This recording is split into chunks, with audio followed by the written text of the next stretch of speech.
দিদি আমাকে একবার দেয়, আমি কাউকে কিচ্ছু বলবো না। তুই হয়তো ভাবছিস আমার খুব ছোট, কিন্তু তুই জানিস না দিদি আমার কত বড়। তুই একবার দেখলে পাগল হয়ে যাবি। তুই আমার ইচ্ছা পূরণ করলে আমি তোর সব কথা শুনব। আমি প্রতিদিন কলেজে যাব, রাত জেগে মেয়েদের সাথে কথা বলবো না। আমার নাম গীতেশ। এটা কোনো বানানো গল্প নয়, আমার জীবনে ঘটা সত্যের ঘটনা, যার জন্য আমি আজ খুব খুশি। তবে আমি এটা গল্পের মতোই বলার জন্য চেষ্টা করব। যেহেতু এটা আমার সত্য ঘটনা, তাই শুরুতে অনেকের কাছে বোরিং লাগতে পারে, কিন্তু শেষের দিকে তোমাদের দাঁড়িয়ে যাবে। আমার এই ঘটনা আমার দিদির সাথে ঘটে যাওয়া ঘটনা। প্রথমেই দিদির পরিচয় দেই। আমার দিদির নাম অর্পণা, গায়ের রং ফর্সা, বয়স ২৪ বছর। দিদি শহরে একটা ভালো চাকরি করে। এখনও দিদির বিয়ে হয়নি। দিদি সবসময় ঢোলা জামাকাপড় পরে, ফলে দিদির জোড়া টুপি মানুষের সামনে খুব একটা ফুটে উঠত না। দিদি নিজের খুবই যত্ন নেয়া, নিয়মিত এক্সারসাইজ। আমি গ্রামে স্কুল শেষ করে এখন শহরে একটা ভার্সিটিতে ভর্তি হয়েছি, যার কারণে দিদি আর আমি একই ফ্ল্যাটে থাকি। ছুটির দিনে আমরা শহরের বিভিন্ন জায়গায় ঘুরতে যাই। দিদির সাথে আমি খুবই ফ্রি। দুজনে একসাথে মুভি দেখি। মুভিতে ওই দৃশ্য এলে প্রথম দিকে দুজনে একটু অপ্রস্তুত হতাম, কিন্তু এখন আমার স্বাভাবিক হয়ে গেছি। গ্রামে থাকতে আমি অনেক সরল প্রকৃতির ছিলাম, কিন্তু শহরে আসার পর আমার কিছু বখাটি ছেলের সাথে বন্ধুত্ব হয়, ফলে আমার মধ্যে অনেক পরিবর্তন এসে যায়। এখন আমি নিয়মিত ওইসব দেখি, নিজের কাজ করি, আশেপাশের মেয়েদের স্বপ্নে দেখি, ইত্যাদি ইত্যাদি। তবে আমি দিদিকে নিয়ে এসব কখনো কল্পনা করি নাই। দিদিও আমার সাথে ফ্রি হলেও আমার সামনে সবসময় ভালোভাবে থাকত। এভাবেই আমাদের দিন কাটছিল। তবে একদিন রাতে আমার হঠাৎ ঘুম ভেঙে যায়।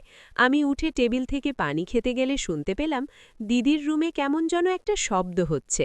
আস্তে আস্তে আমি দরজা ফাঁক করে উকি দিলাম। অন্ধকার হওয়ায় দিদি দেখতে পেল না।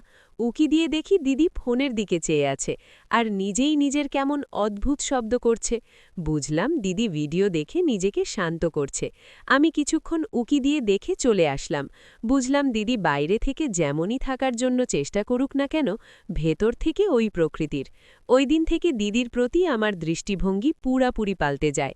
এখন দিদির সামনের দিকে তাকিয়ে থাকি, দিদি হাঁটার সময় তার দেখি, এমনকি দিদিকে কল্পনায়ও দেখি। এখন দিদি আমার সামনে যতই ভালোভাবে থাকার চেষ্টা করুক না কেন, আমি ঠিকই দিদির সুযোগ পেলে ধরি। দিদি অবশ্য কিছুই বুঝতে পারে না। একদিন দিদি অফিসে গেলে আমি ওর রুমে গিয়ে ওর জোড়া টুপি খুঁজে বের করে আমার কাজ করতে থাকি। একসময় দিদির রুমে ফেলে দেই, পরে সব কিছু যথাস্থানে রেখে পরিষ্কার করে চলে আসি। তারপর থেকে প্রায়ই আমি ওর রুমে গিয়ে নিজের কাজ করে থাকি। এভাবেই চলছিল কিছুদিন। তারপরে ঠিক করলাম নতুন কিছু করতে হবে। এভাবে আর ভালো লাগছে না। তখন আমার মাথায় একটা বুদ্ধি এলো। দোকান থেকে কিছু ঘুমের ওষুধ কিনে নিয়ে আসি।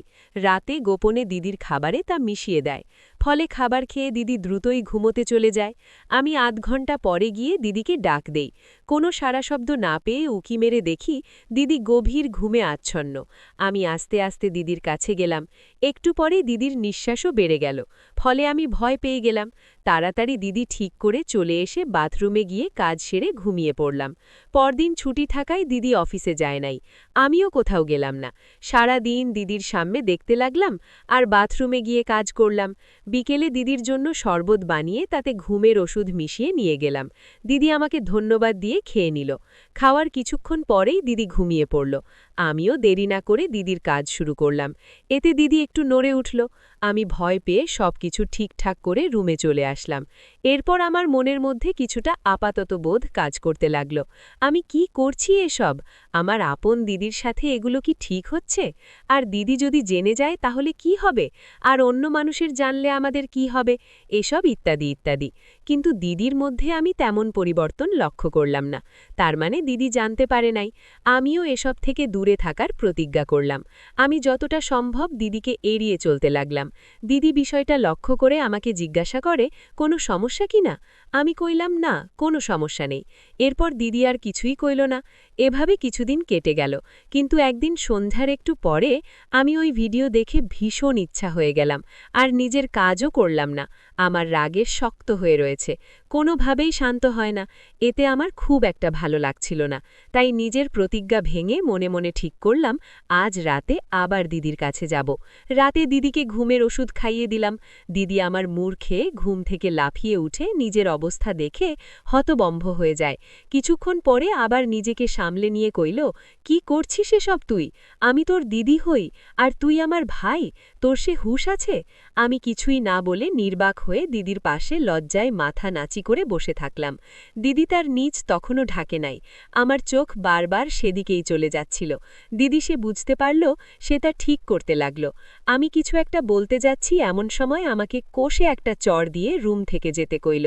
আমিও আর কিছু না বলে চলে আসলাম। পরদিন সকালে ঘুম ভেঙে গেল। আমি বিছানা থেকে উঠলাম না। আমার ভীষণ লজ্জা লাগছিল গত রাতের কথা ভেবে। একটু পরে দিদি এসে দরজার সামনে থেকে বলে গেল, টেবিলে খাবার রাখা আছে, খেয়ে নিতে। তার মানে দিদি আজ একা একাই ব্রেকফাস্ট করে নিয়েছে। সাধারণত সকালে ব্রেকফাস্ট আমি দিদির সাথেই করি। দিদি আমাকে ব্রেকফাস্ট করতে বলে অফিসে চলে গেছে। আমি ওদিন ভার্সিটিতে না যাওয়ার সিদ্ধান্ত নিলাম। এর কারণ আমার খুবই খারাপ লাগছিল মানসিকভাবে। 12টার দিকে বিছানা থেকে উঠে টেবিলে দেখি খাবার রাখা আছে, কিন্তু খেলাম না। গোসল করে কিছুক্ষণ মোবাইল দেখলাম। তারপর দুপুরেও না খেয়ে আবার ঘুমিয়ে পড়লাম। ঘুম থেকে উঠে প্রচণ্ড ক্ষুধা লাগছিল, কিন্তু খেতে ইচ্ছে করছিল না। বারান্দায় গিয়ে বসে রইলাম। সন্ধ্যার একটু আগে দিদি আসলো। এসে দেখল সেইভাবে খাবার রাখা আছে, আর আমি বারান্দায় বসে আছি। দিদি কিছু না বলে ফ্রেশ হতে চলে গেল। কিছুক্ষণ পর আমার কাছে এসে দাঁড়ালো। আমি একবার দিদির দিকে তাকিয়ে আবার অন্য দিকে তাকালাম। কিছুই কইলাম না। কিছুক্ষণ পর দিদি কইল, কাল রাতে চট মারার জন্য সরি, খুব জোরে লাগছিল তোর, তাই না? আমি কইলাম, না, ঠিক আছে দিদি। দিদি কইল, আসলে আমি হঠাৎ নিজের ওই অবস্থা দেখে রেগে গেছিলাম। আমার সম্পর্কে ভাই বোন লোকে জানলে সমস্যায় পড়ে যাব। আমি কইলাম, লোকে জানবে কিভাবে? দিদি কিছুক্ষণ চুপ থেকে কইল, চল খাবি? তারপর আমি দিদির সাথে এসে খেয়ে নিলাম। ওই ঘটনার 1 সপ্তাহ হয়ে গেছে। আমরা এখন অনেকটাই স্বাভাবিক হয়ে গেছি। এই কয়েকদিন যাবৎ আমি দিদির মধ্যে একটা পরিবর্তন লক্ষ্য করছি। দিদি এখন বাড়িতে একটু খোলামেলা পড়া শুরু করেছে, আর সব সময় ইচ্ছে করেই দেখিয়ে হাঁটে। দিদি এখন বাড়িতে প্রায় জোড়া টুপি পরে না, ফলে এদিক ওদিক চলে যায়, আর স্পষ্ট বোঝা যায়।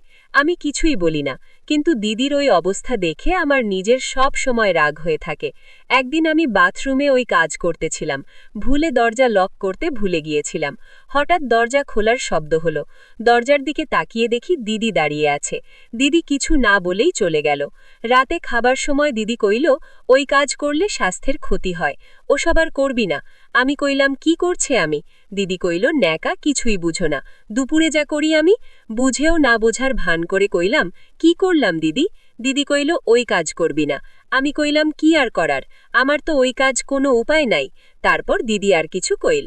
এর কয়েকদিন পর দিদির প্রচণ্ড মাথা ব্যথা শুরু হলো। আমি মালিশ করে দিতে চাইলাম, দিদি কিছু কইল না। তাই আমি উঠে দিদিকে শুয়ে পড়তে কইলাম। দিদি শুয়ে পড়লে আমি তেল দিয়ে মালিয়া করতে শুরু করলাম। প্রথমে অনেকক্ষণ ধরে কপাল ও মাথায় মালিশ করতে লাগলাম। দিদি কিছু বলছে না দেখে আমার সাহস বেড়ে গেল। আমি একটু একটু করে নিচে নামতে লাগলাম। দিদিকে চুপ থাকতে দেখে আমার সাহস আরও বেড়ে গেল। আমি সুযোগ বুঝে ধীরে ধীরে দিদিকে উঠাতে লাগলাম। দিদি বুঝতে পারল আমি করতে যাচ্ছি। সঙ্গে সঙ্গে দিদি আমাকে বাধা দিল। আমি কইলাম, কি হলো দিদি? দিদি আমার কথার উত্তর না দিয়ে কইল, আমার মাথা ব্যথা এখন কমে গেছে, আর মালিশ করা লাগবে না, তুই যা। এখন আমি দিদিকে কইলাম, আমি জানি তুমি এটা মন থেকে বলছো না, তোমার খুবই ভালো লাগতেছে, তাহলে তুমি এমন করতেছ কেন?